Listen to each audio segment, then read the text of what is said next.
नमस्कार दोस्तों, स्वागत है आपका पश्चिम बंगाल विधानसभा चुनाव के सबसे बड़े ओपिनियन पोल में। जी हां दोस्तों, इस वीडियो के अंदर हम आपको बताएंगे कि पश्चिम बंगाल में इस बार किसकी बनेगी सरकार है। क्या ममता बनर्जी एक बार फिर से लहराएगी परचम है? क्या ममता बनर्जी एक बार फिर से कर पाएगी सत्ता में वापसी, या फिर लंबे समय से इंतजार कर रही भारतीय जनता पार्टी होगी बंगाल की सत्ता पर काबिज? जी हां दोस्तों, क्या इस बार ममता बनर्जी के नेतृत्व में भारतीय जनता पार्टी और नरेंद्र मोदी की पूरी फौज को तृणमूल कांग्रेस पार्टी देगी पटखनी, या फिर मोदी और शाह की जोड़ी बंगाल में लाएगी मेहनत? इन सब सवालों के जवाब लेकर हम हाजिर हैं आपके सामने एक बार फिर से। जी हां दोस्तों, आपको बता दें कि पश्चिम बंगाल में अब तक 2 चरण का मतदान हो चुका है, यानी अब तक पश्चिम बंगाल में 60 विधानसभा सीटों के ऊपर मतदान हो चुका है, और जिनके अंदर नंदीग्राम हाई प्रोफाइल सीट भी है, जहां से मुख्यमंत्री ममता बनर्जी और मुख्यमंत्री ममता बनर्जी के पूर्व सहयोगी रहे और वर्तमान में भारतीय जनता पार्टी के नेता शुभेंदु अधिकारी आमने सामने है। आपको बता दें दोस्तों कि एक तरफ भारतीय जनता पार्टी जो अपनी पूरी फौज लेकर पूरे लाव लश्कर के साथ बंगाल की धरती पर ममता बनर्जी से लड़ने आई है, दूसरी तरफ ममता बनर्जी अकेली बंगाल की जनता का साथ लेकर भारतीय जनता पार्टी का डटकर मुकाबला कर रही है। अब देखने वाली बात यह होगी कि बंगाल के अंदर इस बार किसका झंडा लहराएगा।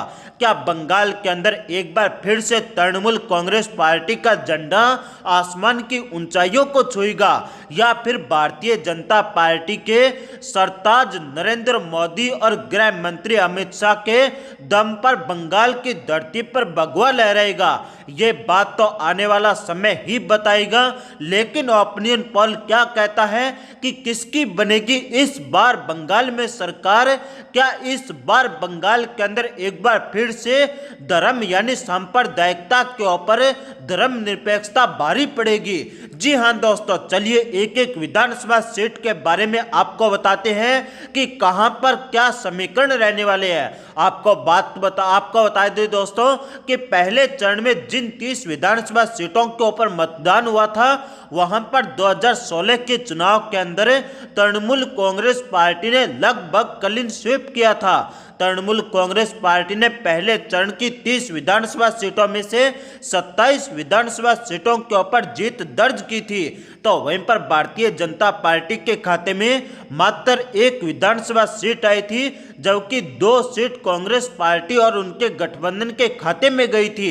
लेकिन 2019 का लोकसभा चुनाव आते आते वहां के समीकरण पूर्ण रूप से बदल गए, और वहां पर 2019 के लोकसभा चुनाव में भारतीय जनता पार्टी ने बड़ी जीत दर्ज की थी।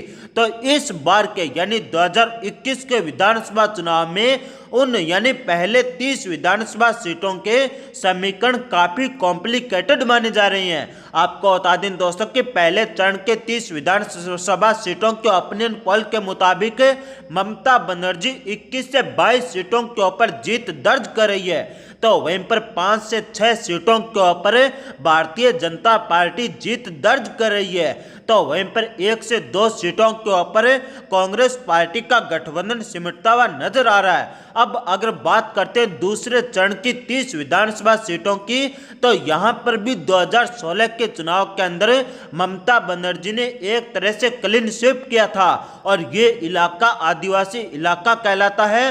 परंतु 2019 के लोकसभा चुनाव के अंदर भारतीय जनता पार्टी ने इस इलाके के अंदर बड़ी सेंधमारी की थी, और इसी का परिणाम है कि दूसरे चरण के मतदान के ओपिनियन पोल के मुताबिक भारतीय जनता पार्टी यहां पर लगभग आधी सीटों के ऊपर जीत दर्ज कर रही है। यानी दूसरे चरण की 30 विधानसभा सीटों में से 14 से 15 सीटों के ऊपर भारतीय जनता पार्टी जीत दर्ज कर रही है, तो वहीं पर पर ममता बनर्जी की पार्टी तृणमूल कांग्रेस पार्टी लगभग 11 से 12 सीटों के ऊपर जीत दर्ज कर रही है और 2 सीटें कांग्रेस पार्टी के गठबंधन के खाते में जा रही है।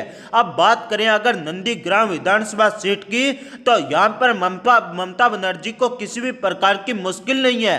ममता बनर्जी भारी मतों के अंतर से नंदीग्राम विधानसभा चुनाव